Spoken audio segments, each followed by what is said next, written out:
nous avons quand même des contrées très attractifs, tels que Carabane, tels que Cap Skirring, tels que Cabrousse, Diembéring, même Bouyoui. Donc c'est plus ou moins des localités qui font la force de la destination Casamance.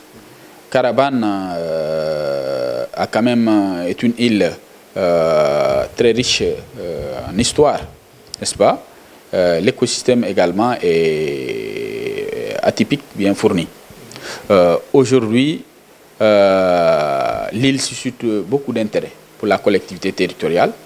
Et la piste Diembéring-Nikin, qui est en cours d'élaboration, qui est en cours de réalisation, a été créée pour donc aller électrifier l'île. Ça, c'est vraiment important.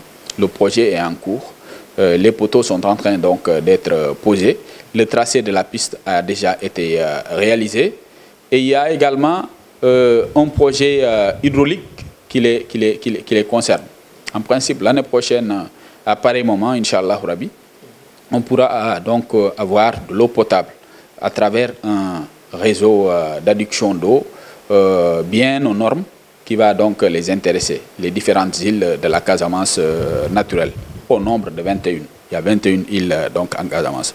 Toutes ces îles-là verront le plus rapidement possible d'ici à l'année prochaine, Inch'Allah, parce que l'étude a déjà été faite. Le financement également a déjà été trouvé par l'OFOR. Je ne maîtrise pas très bien le montant. Mais ils sont déjà venus ici. Moi-même, j'ai voyagé avec le directeur de l'OFOR, l'Office des forages ruraux. Ils m'ont présenté l'étude. Il y a une mission qui est venue ici au mois d'août, qui s'est chargée de faire les premières levées sur le terrain. Et en principe, les gens n'attendaient plus que la fin de l'année pour la fin des pluies pour démarrer le projet. Alors, spécifiquement pour Carabane, parce que c'est quand même un village très stratégique dans le cadre de la politique de promotion que nous faisons ici en Casamance, mais surtout dans la commune de Diembéring. Nous avons, avec la complicité des populations, pu trouver 1 hectare à octroyer à la présidence de la République pour une résidence secondaire. Le président de la République, son Excellence Macky Sall, en est très enthousiaste. Et en principe, certainement, dans sa deuxième mandature, on pourra voir démarrer la construction de la résidence secondaire présidentielle à Carabane, au bord de l'eau. C'est très pertinent et c'est faisable. Les gens nous ont dit, mais est-ce que tu es fou ou pas? On n'est pas fou parce qu'on doit également être reconnaissant vis-à-vis de l'État après les efforts qu'il a consentis. Aujourd'hui, on peut venir à Carabane, passer son week-end et retourner travailler à son bureau à Dakar le lundi. Vous savez comment? Parce que tout simplement, le vendredi, le bateau Aline Sitoé Diatta quitte Dakar. Vers 18 h, tu viens avec ta voiture à Carabane, si tu veux, ou bien tu viens la garer à Ziguinchor, n'est-ce pas? Le lendemain, tu es à Carabane.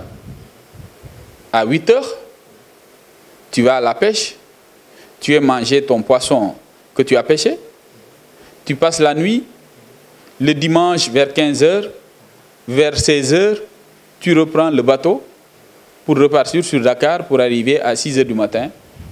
À 6 h du matin, 7 h, tu es déjà dans la circulation de Dakar. À 8 h, tu es dans ton bureau. Ça, c'est grâce justement à la maestria de l'État également. C'est avec le concours de l'État qu'aujourd'hui, l'île de Carabane est désenclavée. Voilà pourquoi le conseil municipal que j'ai l'insigne honneur de diriger nous a orientés vers cette décision-là, à prendre cette décision-là, qui consiste donc à affecter 1 hectare. On a voulu que l'assiette soit plus importante. Mais vous savez, nous sommes également dans une zone très sensible. l'occupation spatiale ne doit pas se faire n'importe comment, parce que c'est un écosystème très très fragile. On a voulu justement respecter le même principe. 1 hectare à la présidence de la République pour une résidence secondaire, je pense que c'est quand même raisonnable. Cette résidence-là pourra avoir tous les services qu'il faut. Jardin comme autre commodité. Et le président de la République, en tout cas, en est très très enthousiaste.